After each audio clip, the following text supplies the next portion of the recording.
बोल साचे दरबार की जय। मेरी सभी बहन भाइयों को हाथ जोड़ कर राम राम। एक सट्टा देवी की कहानी सुनाऊंगी बेबे, सुनियो जरा। एक साहूकार साहूकारणी थी।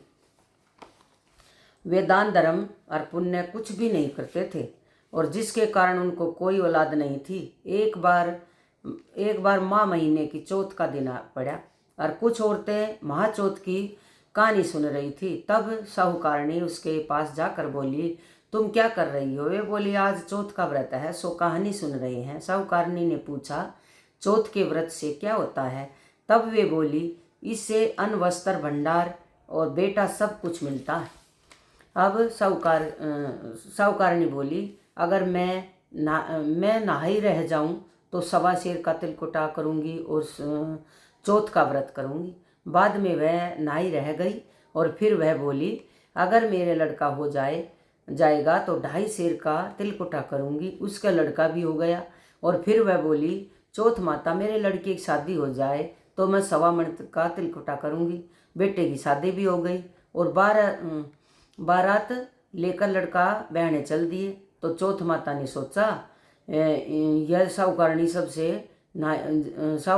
सबसे नहाई रही है, तिलकुटा बोल रही है, अब तो बेटे की शादी भी हो रही है तो भी एक बार भी तिलकुटा नहीं किया। अगर इसको चटका नहीं दिखाएंगे तो हमें कलयुग में कोई नहीं मानेगा। उधर बेटे के 3 फेरे हो गए।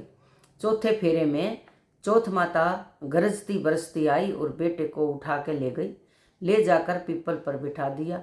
फेरे में हाहाकार मच गया। सब लड़के को ढूंढने लगे पर कहीं भी नहीं मिला।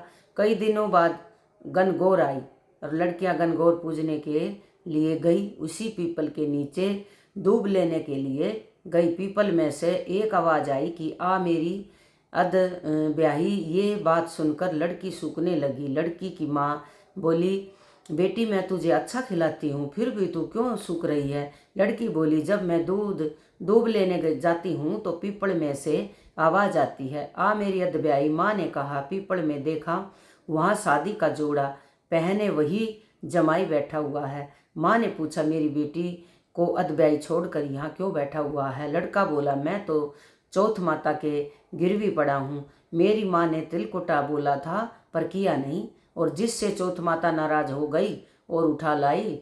तब चौथ माता ने मुझे सारी बात बताई। लड़के की माँ बोली, अगर मेरा बेटा आ जाएगा तो 2.5 मण का तिलकुटा करूंगी। लड़की की माँ ने भी 2.5 मण का तिलकुटा करा और चौथ माता खुश हो गई। लड़के को लाकर फेरों में बैठा लिया और लड़के की शादी हो गई।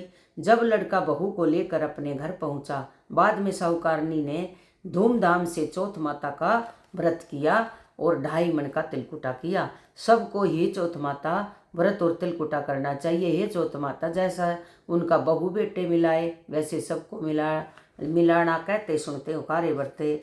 बोल चौथ माता की जय। बोल साचे दरबार की जय।